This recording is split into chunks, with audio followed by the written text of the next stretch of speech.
That was excessively lame. That was rough.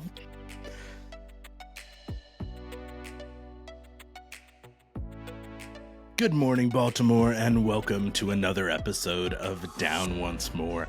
Matt here, and I am joined by Brad this week. Brad had suggested on the last episode we did together that we should do Hairspray the musical, and we had not done it yet, and it had been a long time since I watched it, so I thought that sounded like a good idea. And since it was Brad's suggestion, I'm going to take a back seat on this one and hand the reins over to him and let him take lead on it. So, Brad, Fantastic. all you. Thanks, Matt. So Hairspray has gone through several iterations since the 1988 classic comedy directed by John Waters by the same name, Hairspray, which was not a musical. Since then, it was adapted into a Broadway musical. The Broadway musical was adapted into a screenplay and filmed as a movie in 2007. So the Broadway musical aired in 2002, was filmed and shot as a movie, released in 2007, and then in 2016 was filmed as a live recording. Every single iteration has had various levels of superstars cast, but specifically today we're primarily focusing on the 2007 movie Hairspray, which has stars like John Travolta, Michelle Pfeiffer, Zac Efron, James Marsden, Amanda Bynes, Queen Latifah, Christopher Walken, Ben Stiller's dad, Jerry Stiller, who was Wilbur in the 1988 movie. Yep.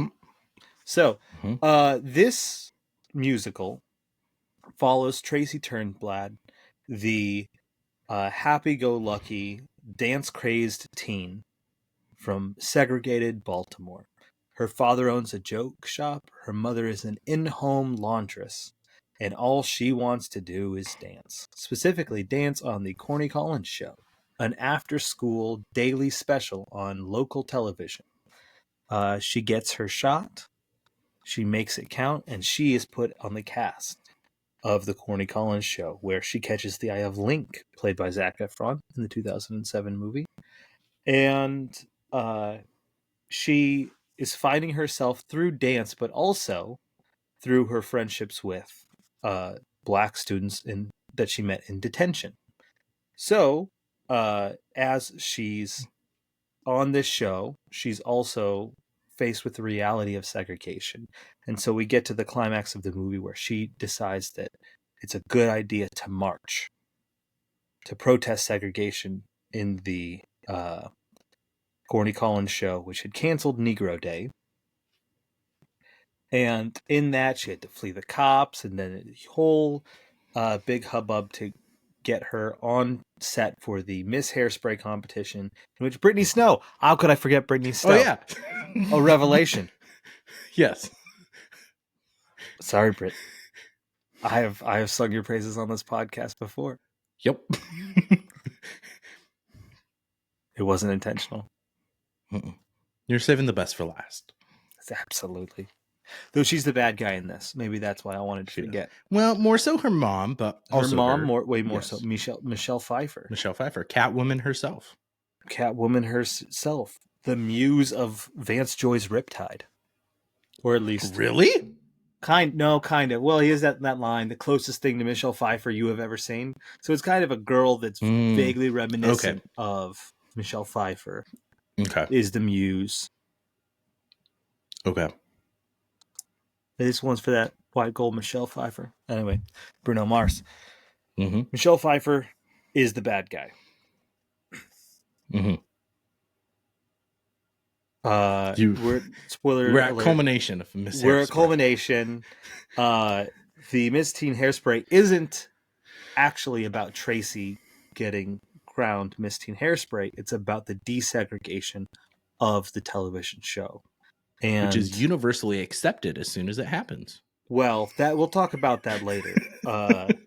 There's something to be said about making movies of the world you'd like to see, not the one that you inhabit. But there's a lot that could be said about the way some of this stuff is handled, but there's musical numbers throughout and just a fun rockabilly, bluesy, Motown 60s vibe. So a lot of great stuff in this musical for us to go through. I'm thrilled that we watched it. Matt, why don't you tell me your earliest memory of Hairspray, and we'll see how similar they are, because I'm pretty sure our first time watching it was together. It was together? I'm So you almost said? positive. I'm almost positive. I know I have watched this before. I do not remember when or the situation of which I watched this movie.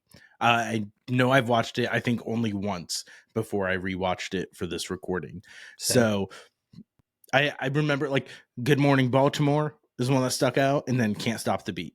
Like those are the two that were in my head, and those were like my remembrances of this movie. I did not remember Zac Efron just looking baby face and young as hell. Like he looks younger than he does in High School Musical. When did High School Musical come out? Because he might have been. Because I think he actually sings in this, whereas the first High School Musical, he wasn't singing. Like I think High School Musical 1 was 06. Have you done those 06. Yet? No. Well, oh, man, our plans, we are doing a drinking game while watching and recording a review on the first one. It's the plans. Oh, thanks for inviting me. Well, maybe you'll get invited. We'll have a three-way drinking game, shit-faced High School Musical review. Huh. Anyway, Zac Efron, babyface. Did you remember John Travolta at least? I did. Yes, I did remember John Travolta in drag. Which in the 1988 movie, Edna was played by the drag queen Divine, who's also widely rumored. I don't know if it's officially confirmed, but as the inspiration, one of the inspirations for Ursula in The Little Mermaid, Divine was. And since then, Edna has almost exclusively been played by a male actor in Broadway and movies, which is interesting because it's not been another drag queen. They just pull in other male comedic actors. So I was listening to the Hairspray soundtrack with my kids, and my oldest we were listening, and she picked up what's his name? Is it Harvey Fierstein? I think so. In the 2016 live one? In the live version, he also originated the role on Broadway. Interesting. Oh, also, fact check. I, for some reason, had in my head that this musical was a lot older than 2002. I don't know if it's just because it's the time period that it takes place, but I was thinking this was like 80s, 90s when this was created. For some reason, is what I had in my head. Yeah.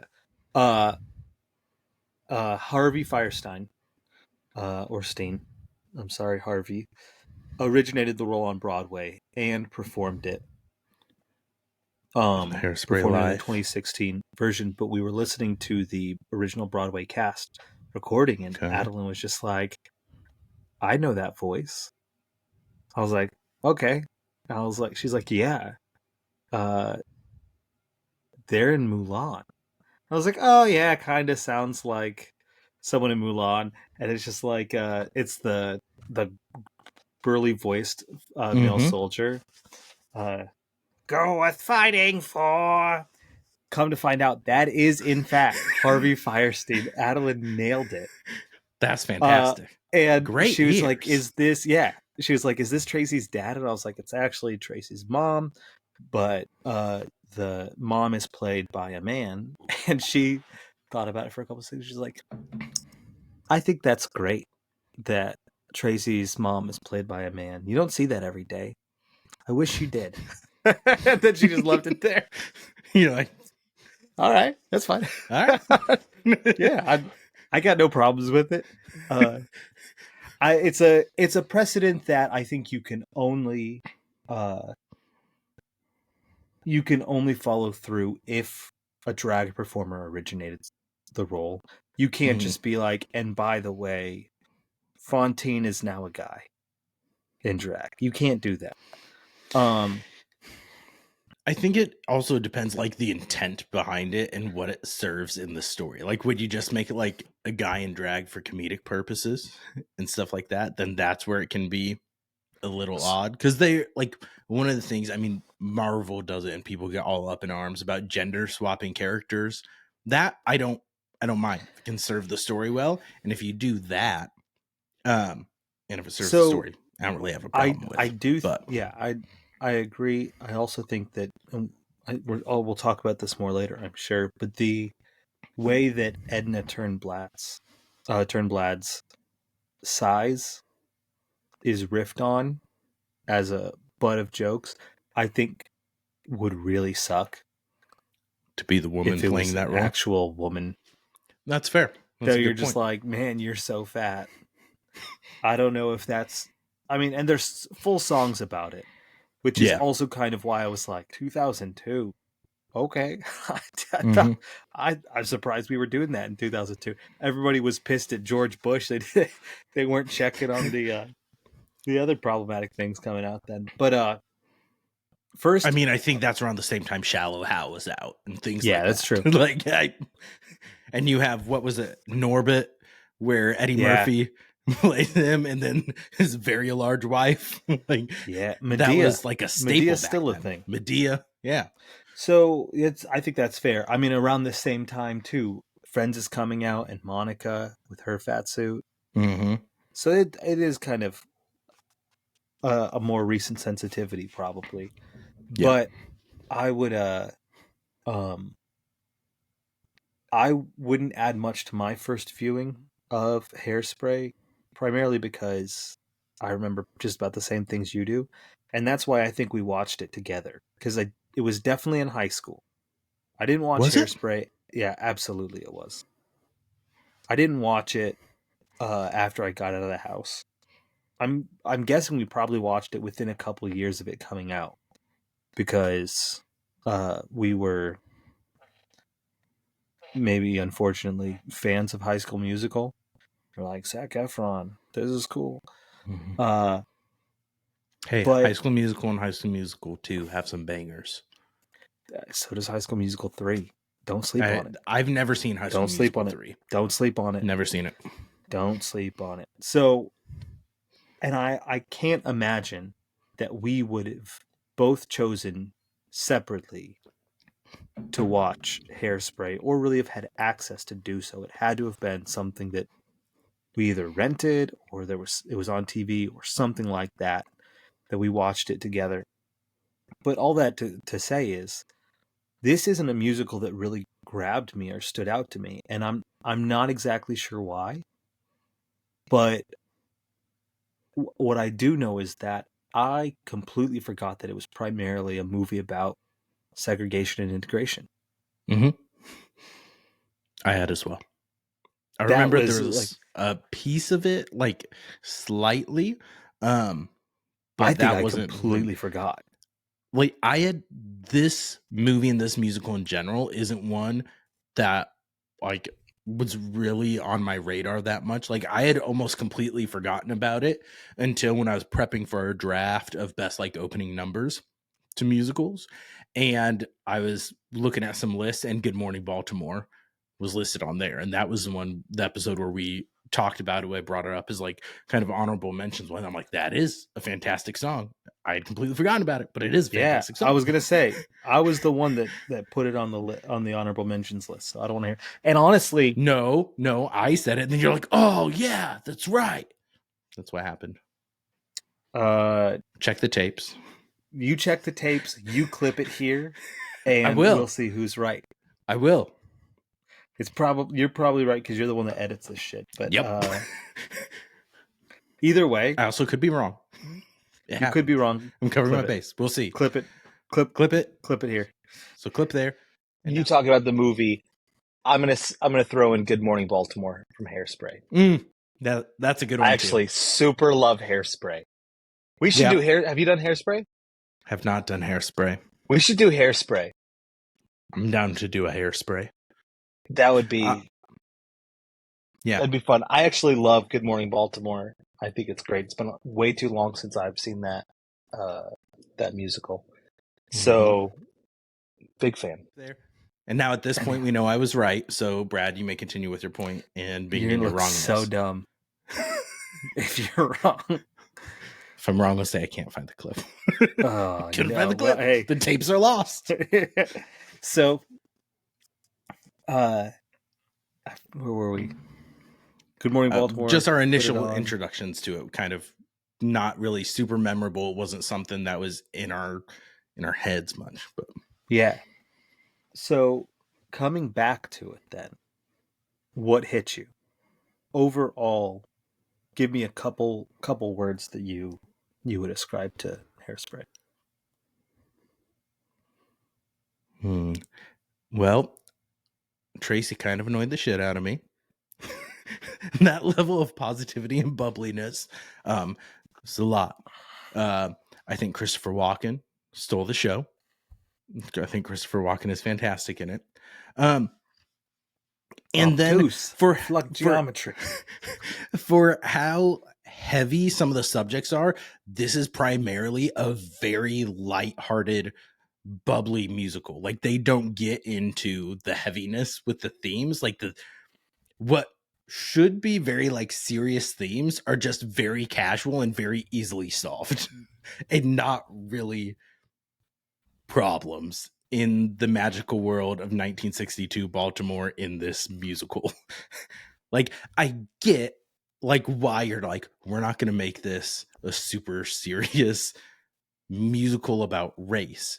But it can be done.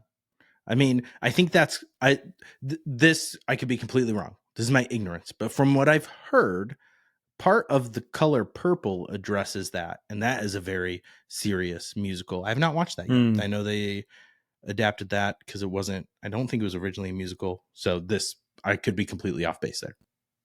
But I know that deals with some very heavy subjects in general. And so, yeah, I don't know. Those were the initial things that hit me with it. And Amanda Bynes is great in it. And Amanda Bynes now is looking like she's gone through the child star a lot of hard times. Got some interesting face tats and tats. Oh yeah. Yes. Go look up Amanda Bynes now and you will be shocked. Whoa. I mean, she's just out here living her life. Yeah. Living her life, doing her thing. Hey. One thing about the musical, girl. It was interesting because it debuted in Seattle when they did the musical originally in 2002. And then in 2000, it transferred to Broadway later on in 2002. And then in 2003, it won 8 Tonys, including Best Musical. So, fun extra fact there while you were doing your Amanda Bynes research. But yeah. What were the first things that struck you on your rewatch, Bradley? First of all, so fun. Just the energy that the movie carried was infectious. It was just a lot of fun all the way through. But the main word that stuck out to me was nostalgic. There was something very nostalgic about the movie. And part of it is, I find, kind of ironically, anything set in high school to just be really nostalgic. And why it's ironic is because neither of us went to high school. Yep. And so maybe it's less nostalgia and more just like, oh man, that would have been fun. That would have been cool to go hang out with friends in school. So I'm just like, always, if it's set in high school, there's something that's going to like hit me. Yeah. It's fair. But also the way that the 60s were portrayed, just so vibrant and colorful. And you could tell they really took the music of the 60s from all the different angles, right? You had the blues, you had the rockabilly, you had the Motown, you had all of it coming together for the different songs and the different moments in a really fun way. But it was also really relying on like the great dance movies of like the 70s, like Grease and Footloose, and it really was building off of those and trying to catch the energy of those movies that were iconic and defined generations. for how they were portraying and how they built the movie, and I really loved that. But also, I wonder if they made us like segregated Baltimore a little too much. Like Mhm. it was such a like rose-colored glasses on one of the like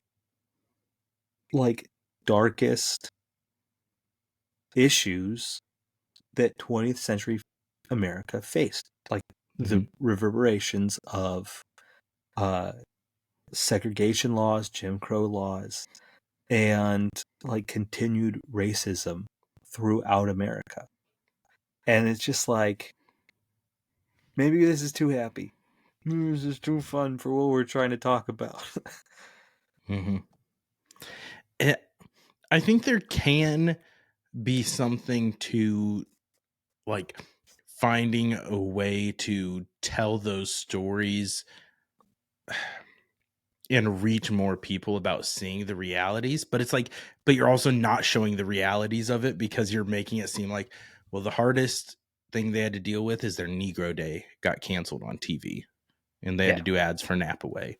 And there wasn't like in school, it wasn't, I mean, it was just they were all in detention, but that was the only real thing. But Other it than didn't that, even go into people were just like, I walking wonder in. why detention's full of black kids.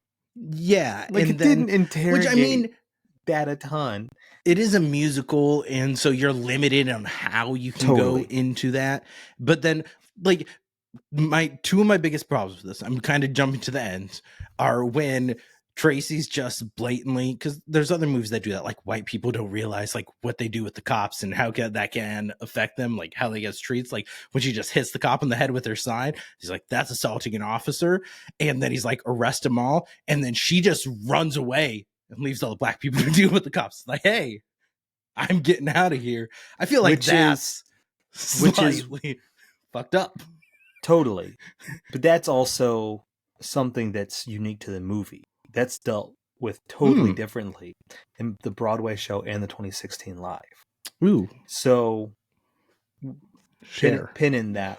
Oh, okay. I I'm just totally think here. in 2002, uh, there was this nice kind of like liberal, like self, like pat yourself on the back. Yeah, we did that. We fixed that racism thing. There was that brief window in America where like, I don't see color, racism's dead. We dealt with that. Now let's turn to other problems. Just this level of like optimism among kind of like white liberals that are just like, oh yeah, you betcha, we did it. And that's when a lot of these like white savior movies came out, was in Yeah. that kind of like 2000 to like 2014. And then Michael Brown was murdered, Ferguson erupted, and white folks were just like, it's still here. Shit. Maybe we should figure this out again. Maybe we should start paying more attention. Um, and so it's really fascinating watching the 2016 live version because Oh yeah. they changed quite a bit of dialogue to be a little more like, hey. Like, it doesn't take away the white saviorness, I but say, is it still there's nods Tracy's idea to to try to save it and do the march and all of that? Like, uh kind of, but uh Mama Motormouth mhm. Mabel Yeah, takes maybe. the Okay, main lead. the lead on it. Okay. Yeah, and there's this point where it's actually Edna and Wilbur that go down to Motormouth Records, and also Velma and Amber are there, and uh one of the folks at the record store just like, are all white people like that? I think it's Inez. Yeah, Mm. Inez, Motormouth's daughter and Seaweed Hmm. sister. She's like, are all white people like this? And Martin Short, who plays Wilbur, just goes, no, just most of us. So Nice. there's a little, they tried to add a little bit of white self-reflection. Hmm. Um, very little, but it was a notable shift. Okay. That's good. Because, yeah, that's the one thing. Yeah, not the one thing, but that's one of the things. Oh, and also a note, we didn't get you mentioned the 1988 movie. That was a comedy. John Waters wrote and directed that, and he played the Flasher in the very beginning during Good Morning Baltimore. He's the Flasher that lived next Love door. it. So he had a cameo in this. And then during the Miss Hairspray, one of the judges was the actress who played Tracy in the 1988 movie. That's awesome. So So while we're here, let's talk about this. your chair's creaky as fuck. I'm sorry. You need a WD-40 that shit. Okay. It's actually not my chair. It's just gas. Oh, okay. That makes sense. So while we're talking about the racial elements of Hairspray, I think we can pretty confidently say this is in fact a white savior movie. Pretty unambiguously. Yeah. And I was trying to like hold my judgment and like make excuses for it until it got to Tracy's the one that was just like, we shouldn't march, and Queen Latifah is just like, that what get a lot great of idea. eyes. Wow, white girl. It's just like, oh gosh. And then like you said, in the movie she escapes, and then you just have all of the black people having to fend off the cops with billy clubs.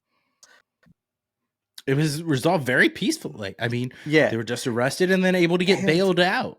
absolutely, super easy. And I think that's exactly was an accurate reflection of how it was like then. Of course, certainly. But just the way that like, oh, were they like Sneak Attack integrated the TV show? Just like, we're outside never with this integrated television show. Everybody loves it. It's just a whole bunch of white people going, oh, really? And I'm like, well, if only. Once again, yeah, there's something to be said about creating movies. Creating movies of the world you want to see. But when you're writing a movie of a world that already has been, some revisionist history going on. Yeah, and to pretend like it was that easy. Yeah. Because a white girl had the idea, let's march. Not great. The other thing about that, and this dovetails into the conversation about the fat shaming that I don't think aged very well, was I thought that for the most part they kept themselves from making the comparison of, man, being overweight, it's hard, just like being black in the segregated Baltimore.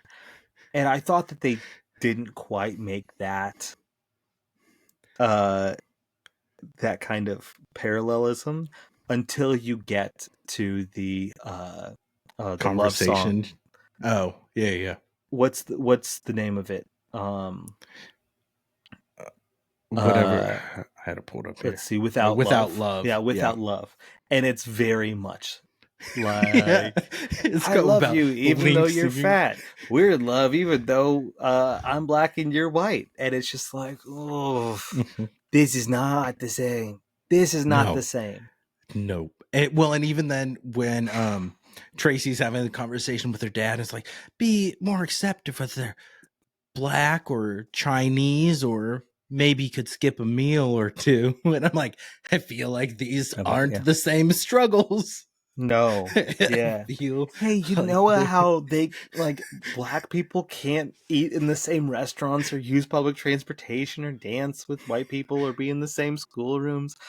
And it's kind of like, I really struggle to stay in a calorie deficit.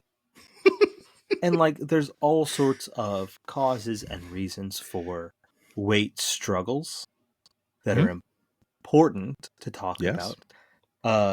Fat bias and fat shaming are real issues. Not close to 1960s in racism. segregated Baltimore. Not We are not. We're not playing the same sport. So, well, I not think the move. part of it is there is a big store that is what's Mr. Pinky's store, Hefty. What was it? I forget what the name of it is. It's like Dress Barn. Yeah. I forget which is that Jim Gaffigan that has the Dress Barn joke. No, I don't know this one. Oh, you don't know the Dress Barn joke? Yeah. It's like, why would I want to buy dress from a barn? Yeah. I talked about that. Like, that just doesn't Hefty sound... Hideaway. Mr. Pinky's Hefty Hideaway. Hefty Hideaway. Where he greets you with a platter of donuts. Yeah. Like, there's so many of these tiny little fat jokes. Now, for the most part, those aren't directed at Tracy. Mm-hmm. And that showed restraint. You have Amber and the other girls and Velma make disparaging comments about Tracy's weight at the audition, and Link stands up for her. Mm-hmm. They're kind of. But most of the real kind of disparaging comments are directed at Edna. Mm-hmm. So those are two elements that I think are pretty present in the movie that either haven't aged well or were probably a bad idea to begin with. Yeah. But what do you think worked in this movie? So I'm just gonna get the music. I felt like the music was catchy, great. Like, I mean, the standouts for me are gonna be Good Morning Baltimore. And then I actually really like the Queen Latifah's I Know Where I've Been. Yeah. She sounds so good, it's so powerful. That one. And you should hear then Jennifer Hudson. You Can't Stop the Beat. Ooh, is she who does in the 2016 version? Oh. Yeah. Okay. Now, you don't... Jennifer Hudson is by no means a big woman. No. So Big, Blonde, and Beautiful from her doesn't quite hit right. Sung beautifully. That makes sense. But like Jennifer Hudson, if that's not like the ideal figure, like for most men's ideal female figure, I'm just out of touch. I mean, Jennifer Hudson is beautiful. If she ever wants to come on the show, we love you, Jennifer. Yep, we have the reach to get Jennifer Hudson on this show. Well, it's baby steps, right? We start with Jeremy Jordan. Get Brittany Snow. Brittany Snow. Jennifer Hudson. Where's Sarah Bareilles? Rihanna. Oh, yeah, Rihanna. Why not? Let's get Riri, man. Hey, girl, you can stand under my umbrella anytime you want. That was excessively lame. That was rough. I'm married. Look, I'm not gonna cheat nor leave my wife for Rihanna. Good to know. But those were things. I do think she's special. And Christopher Walken, like the scene where Velma is trying to seduce Wilbur in the joke shop, and like Christopher Walken plays that off perfectly, so entertaining with all of it. Like, that scene's fantastic, and so Christopher Walken was also a standout for me. What worked for you? Christopher Walken is an underrated comedian. He's hilarious. Agreed. He's hilarious. But do you know? I didn't like him in Dune 2. Did you watch Dune 2? No, he was horrible in Dune 2 because he was very distracting. Christopher Walken. Right. Yeah. He was distracting in Dune 2. That was my big complaint about the Dune movies in general, was the movies were great, the scripts were great, but the casting sucked in a lot of key characters. Chalamet I thought did fine. He was good. Zendaya I thought was bad. she's so just like monotone. She's just Yeah, flat. there's certain movies and characters that she does well in. Like I think with how her character is written, she does well as MJ in the Spider-Man movies. I think Yeah, she does well there but they definitely because wrote that's how her that character is written. knowing Right, exactly, knowing right. that she can only pull off dry, vaguely annoyed all the time. And she's also really good in the erotic tennis movie Challengers. I haven't seen it. Which is she coming to dry and Amazon Prime slightly in October. annoyed all the So, time? yes. Yeah. Kind of. That You should watch it. But I thought Dave Bautista was garbage, like a horrible choice. Like you can't cast him in a role so close to Drax and expect us to not just see Drax. Yeah, that's fair. Like, no hate to Dave Bautista. He just was not set up well for that role. I didn't like Austin Butler at all. And the choice to let him just duplicate his uncle, whatever the guy's character or the actor's name is, duplicate his voice was bad. Bill Skarsgård? No, Bill Skarsgård is the younger one. It's something Skarsgård is the either way. The voice that they let him go with was just bad, and it was not neither here nor there. Casting's important. Hairspray. And Christopher Walken's what else worked great. For you? Do you know Christopher Walken's funniest role to me? In The Rundown with The Rock and Sean William Scott. No. And Seven Psychopaths. No. As the more cowbell guy. No, but he's hilarious. As what? What's Christopher Walken's best role to you? The one scene that he gets in Pulp Fiction. Never seen Pulp Fiction. Oh my gosh. I'm just whatever on the movie. But he plays his character appears in one of Bruce Willis's flashback to his childhood, explaining how Bruce Willis got his watch.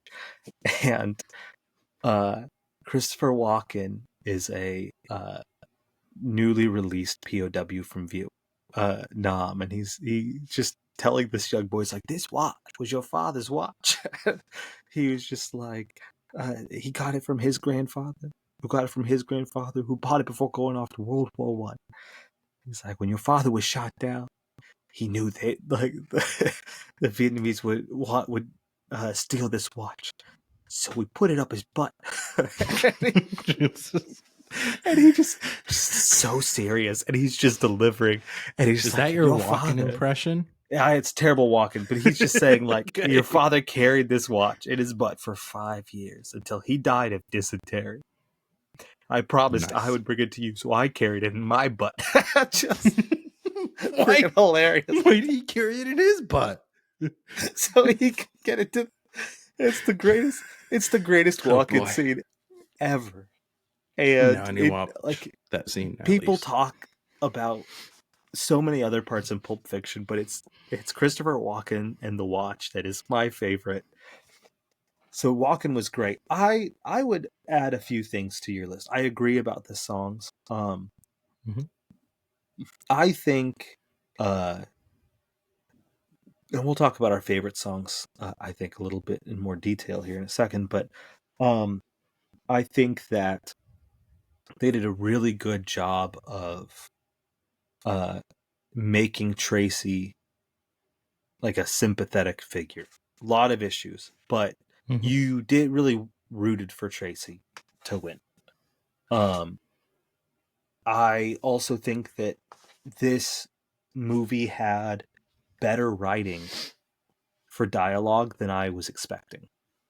Like there were several really like funny little quips and moments and little jokes sprinkled throughout that weren't in the songs, but that just were sprinkled through. So like, oh man, I wrote a couple of them down.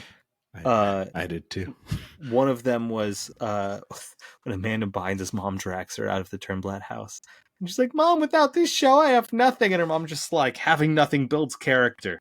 Using that on my on my kids for sure. Wait, did you write them on like flashcards? No. Did you really? No, I use the notes app on my phone. it's just an index. Why did you have index cards that you're writing these? You just had the index cards lying around, and that's Why is this strange to you? I keep index cards by my desk to write things down. Okay. I use the notes app on my phone. I don't know. That just seems like a very dated thing. That's why you're getting your doctorate. Because you are an old Good Lord. Records, index card notes, flashcards. Okay, sorry. Continue with your flashcards of quotes.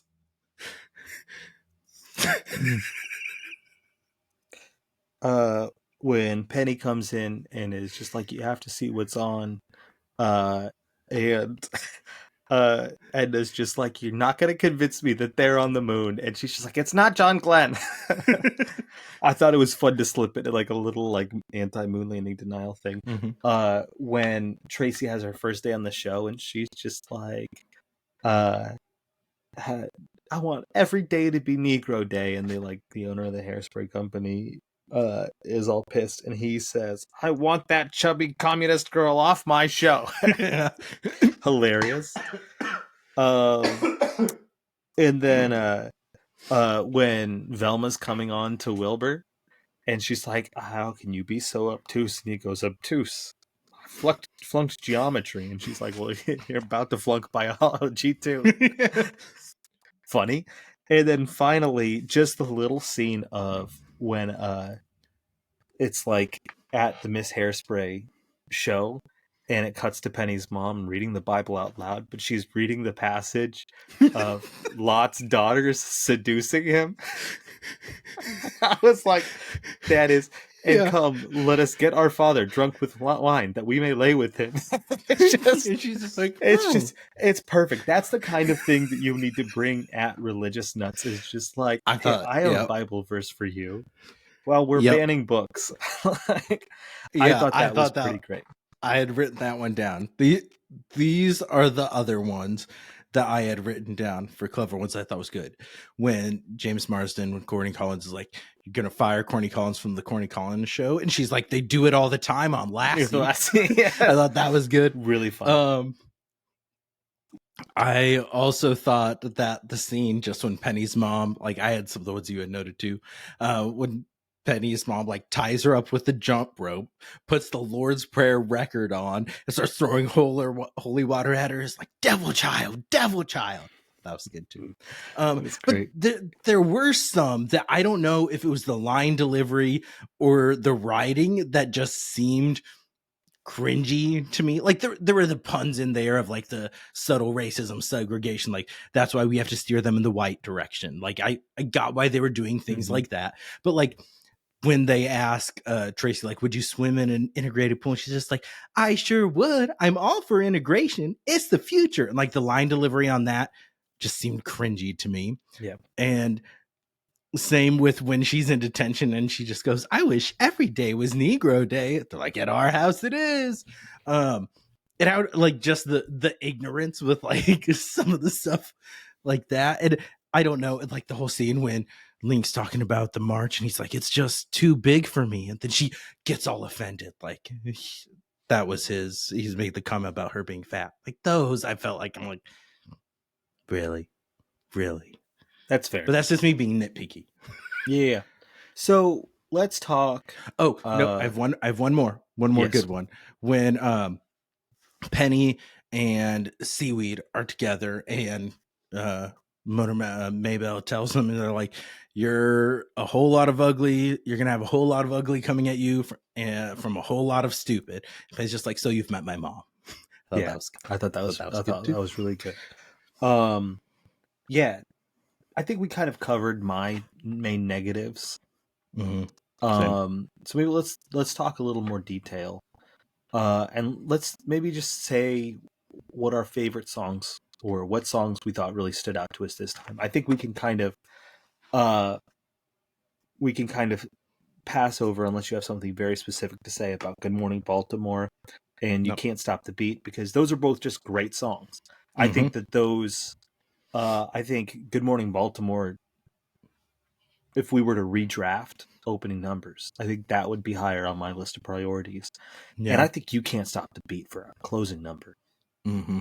is incredible. It's Yep. incredible.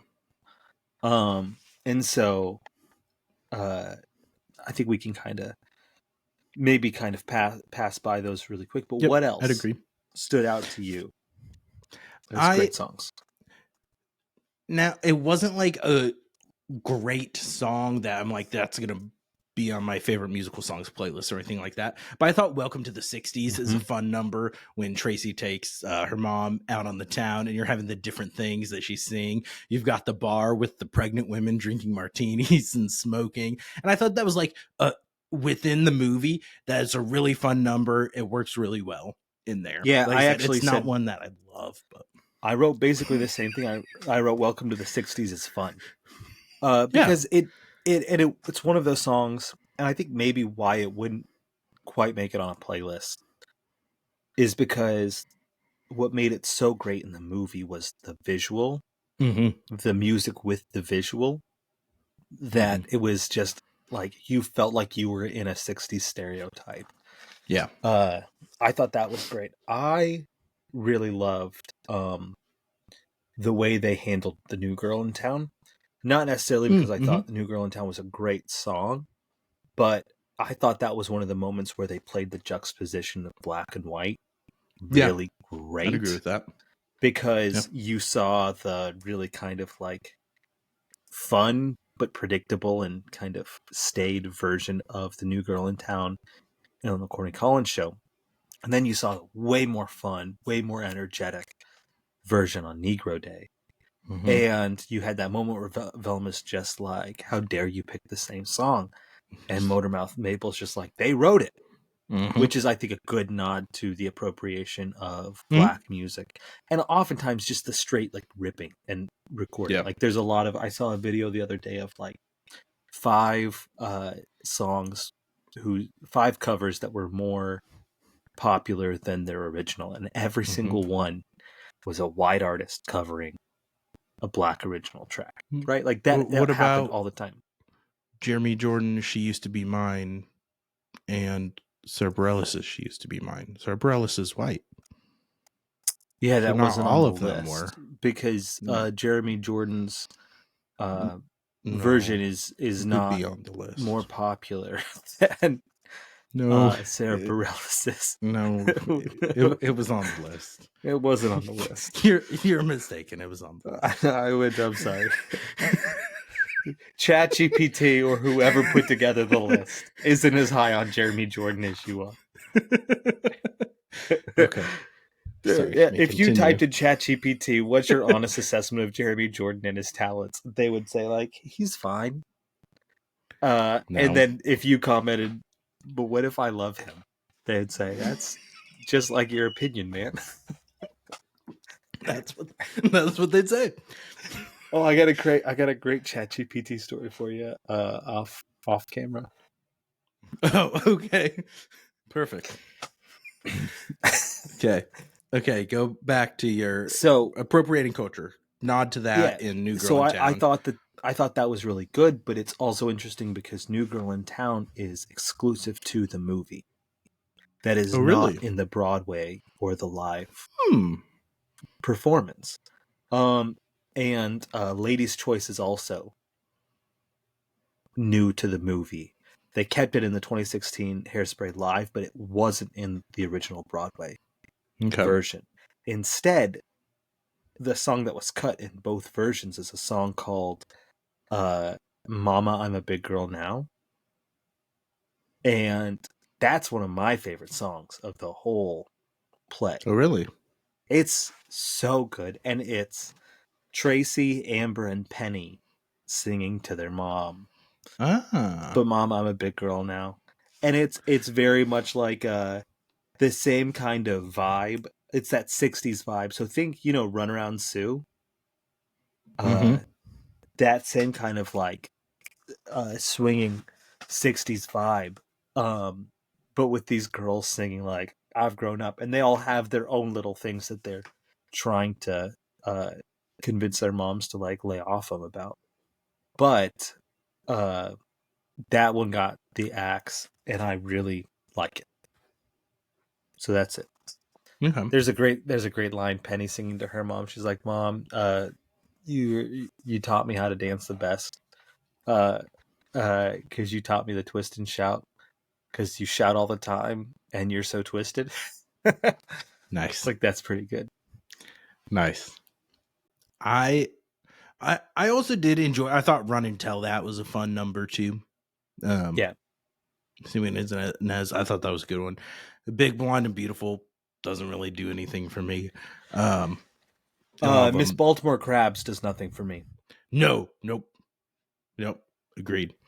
Could do without. Kristen Chenoweth plays Velma in the saw that Hairspray Live, and she's good. I don't love Kristen Chenoweth. Her voice is just I don't know. She's talented. She didn't sound as Kristen Chenowethy as she sounds in other things. She usually does. Okay. Interesting. Another one that was cut from the movie but is in the Broadway and the live version is Cooties. And that comes in the Miss Hairspray competition, and it's Amber's solo. And it's kind of her diss track to Tracy, but it blows up in her face. And that's a pretty fun song, and I think it does better work of kind of flipping or like reorienting where the conflict in the Miss Hairspray, because it's a bit anticlimactic and forced quick in the movie. And like they used a fake hairspray canister to like Trojan horse Tracy into the venue. But she wasn't doing too much, right? Yeah. That's like you're doing too much with this. This is come on. It's like you in segregated Baltimore, you somehow got 20 black people into the theater, but you could not get Tracy into the theater. Yeah, right. Just normally, like, I don't. And once again, if you put me in a metal tube with no air for an undefined amount of time, and then used me to break down a bar door, I am out cold. Mm-hmm. I am just absolutely concussed, brain damage, just CTE like you wouldn't believe. So all that fun stuff. Yep. Yeah, I agree with what you said about I Know Where I've Been. If I remember right, in the movie, Queen Latifah singing that as they're marching. Correct. In the musical, Mama Motormouth sings that as they're like kind of to rally them to go and kind of take over the Miss Hairspray competition. Okay. In the original musical, a whole bunch of people get arrested. So Mama Motormouth gets arrested, Edna gets arrested, Penny gets arrested, and Tracy gets arrested. Okay. And then they have a song from the jail called The Big Dollhouse. Okay. That number was cut, and then they did the whole stupid, like, she's running from the cops, they're hiding her in the trunk. None of that worked for me. None of that worked for me. But then when you get to the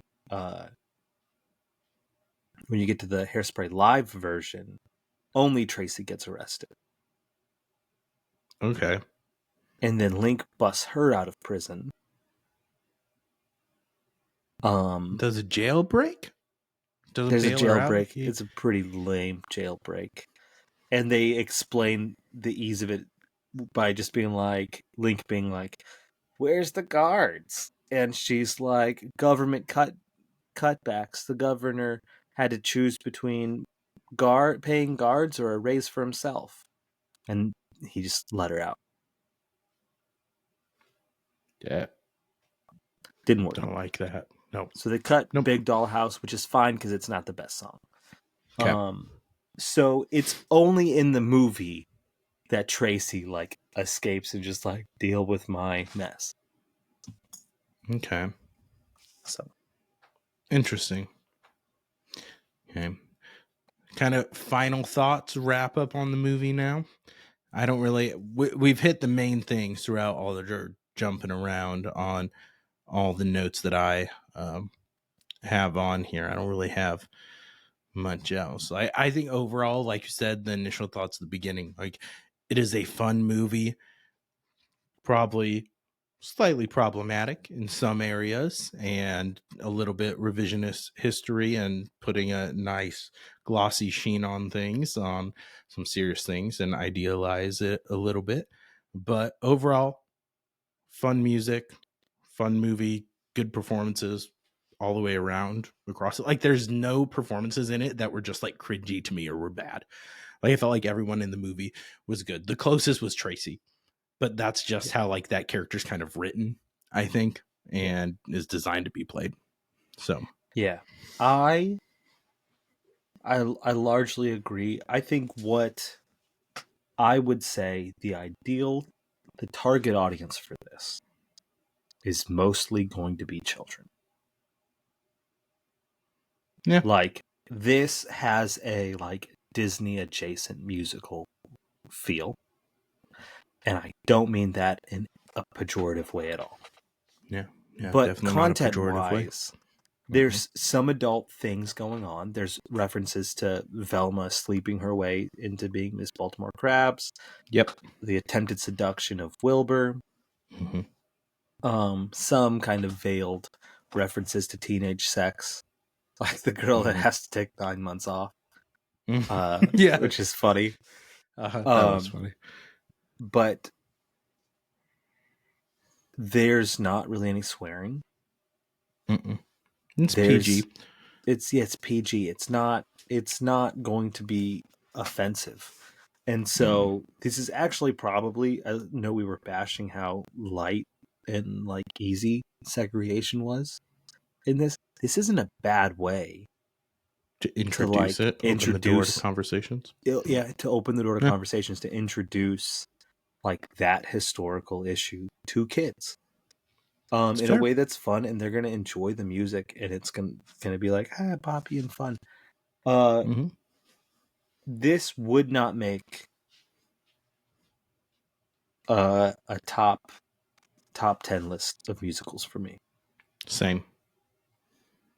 but there are songs that I was reminded of or that stood out to me this time through that I will return to pretty Mm-hmm. frequently because I Yeah. think that they're that good. Yeah. I would So agree. I think it's overall it's fine. It's good. It's Yeah. fun. And Mm-hmm. that's what it's meant to be, and it succeeds at that. And so I think that's I'd agree. not a bad thing. Yeah. Yep. I would agree.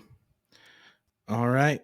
Well, I think that'll do it for our review of Hairspray. So, um, we'll see. We got some other reviews, musical things coming up. We'll bring Brad back on for maybe another review, or maybe just we'll do another fun random draft episode. Come up with got some ideas floating around in my head for drafts, and I always enjoy those in discourse. Brad can get his flashcards ready, make his draft board, pin his notes up there, take things off the board. I need a physical board for the draft, Brad. And that will be your assignment. So, do you have any last thoughts or sayings or quips or disses that you wanted to get in before we sign off? Look, it's not weird to have index cards at your desk. That's not a strange thing.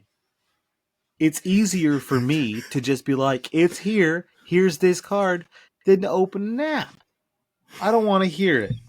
You read for actually, that reminds me, a buddy of mine's an English teacher at it's a top 10 high school in the nation. Mhm. It's like really great school. He's got great students, great support. It's a great Perfect. community. Great.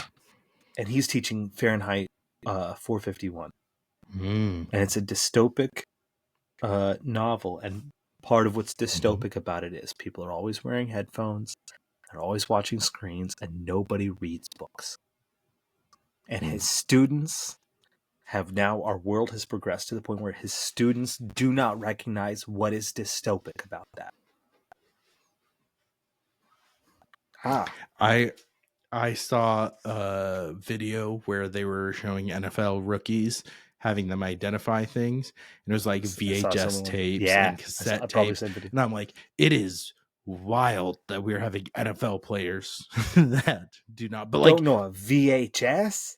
they're like 21-year-old kids, and I'm like, I guess, like, I don't know. I had cassette tapes and VHSs. We probably did until, I don't know.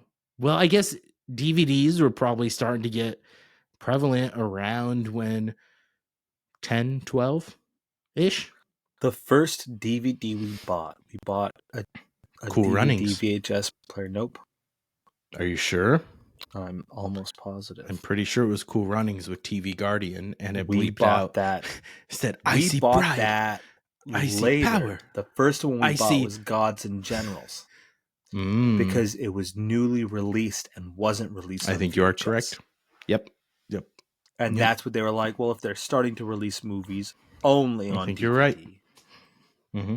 we're going to get this. Stand But then they're like, corrected. we have to figure out a way to make this safe. And so they bought the parent TV Guardian. TV Guardian. Mm-hmm. Oh, do you remember the Top Gun fail? Yeah.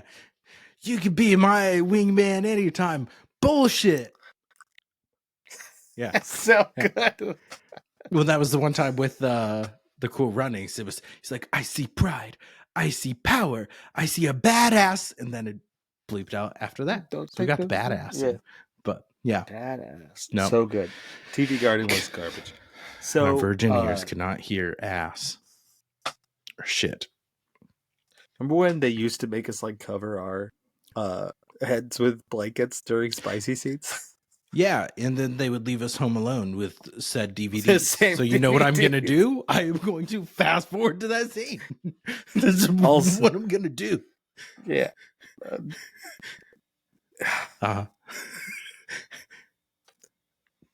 What you Anyway, how do we get there? DVD.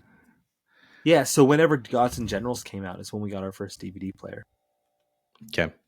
Yeah, I think you're right. But yeah, no, it's wild. So anyway, I think that this is a great musical. My 8-year-old's gonna love it. Yeah. She's already Yeah. started listening to the music and really enjoying it. So Perfect. I think that's about who it's for. And Now, it's the will kind you watch of the movie or will you watch the 2016 live one? she already started watching some of the 2016 live one with me because the guy that plays Okay. Link in that is the actor from the movie Teen Beach that she's a big fan of. Is that a Disney Channel movie? Yeah. I'm not familiar with. But Teen Beach. this is one of those. Nor should like, I be kid- as a 32-year-old I would be man with no kids. I would be disappointed if you were. So, to me, Hairspray is great for people with kids that want to watch a movie and listen to a soundtrack without losing their minds. I think That's fair. Matilda, similarly, right? Like Matilda has great songs Mm-hmm. that I'm not pissed at my kids if they ask to listen to it Yeah. regularly. I think Hairspray's similar. So I'll take that. I'll absolutely take that. It's a good call out. All right. Well, Brad, thank you for coming on the pod again. One more Have thing. you back. Look, Mm-hmm. the moment you guys have all been waiting for is coming soon. I'm sure as you've been watching these, listening, you've been like, Brad, why don't you have your own podcast? And I did for a while. And then because of some creative differences, and mostly my editor got a job in the night shift and he stopped editing things, we had to take a hiatus. But my podcast is Stashing Sods. getting ready for a big relaunch. Look for Jabrabi. It'll be coming soon. Matt, we'll probably have you on sometime. Give us a soda on musicals. And it's going to be... You're calling them sods. Sods, absolutely. That's the thing? Yeah. What do you call them? Okay. Eps? Eppies? Episodes. I'm sods. old. I still say the full thing. You got to save time. You got to save time. My notes are written in shorthand. Don't even write them full out. So it's an everything podcast. We're gonna give you something. There's gonna be something for everyone. Stop by. Is it audio only? Is it on YouTube? Where can they find it? Do you recommend going back and listening to back episodes, or do you recommend waiting until the new relaunch? Wait until the new relaunch. Bigger, better, harder, better, faster, stronger is really how I would describe it. But so anti-Semitic. It's Daft Punk. That was Daft Punk. Oh, okay. You weren't not Kanye. How dare you? Okay. I thought you were better than that. I apologize. Maybe you won't be on my show. No, we haven't ironed out the kinks right now. It won't be a video podcast to start, but we might head there eventually, depending on where the eyeballs and ears are. But it does cut down a significant amount of time, effort, and work to not do a video podcast. So see, that's kind of the thought. And just to tease, one of our first episodes is going to be why Duolingo is a scam. So if you've ever been gaslit by the owl, stop them by Jabrabi. Okay, there we go. Jabrabi coming soon. When they go live on our Linktree page with all our podcast links, I'll link Jabrabi as well, so you can easily find it with all your Down Once More YouTube. Matt's OnlyFans. Jabrabi. No, I do Down Once More YouTube, audio links, then OnlyFans, and then Jabrabi. Okay. So you have to prioritize. You can't have OnlyFans in the top two, otherwise the algorithm will hit you with it. You have to have a couple that are safe for work first. I heard a rumor that OnlyFans wasn't supposed to be pornographic at first. It was supposed to be for musicians and everything, like artists. But how could you not see that coming? That had to have been and we'll say it's for the musicians and artists, but really people will anyway. Yep. Life finds a way. All right. Life finds a way. All right. So don't forget. Thank you to Brad. Thank you, everyone. Like, comment, share, subscribe, all that fun stuff. Tune in week to week. We're at 110 plus episodes now. So 3 years in, lots to go back, get caught up on. If you're new to the podcast, welcome. Hope you enjoyed it. See you all next week. And don't forget to go down once more. Later.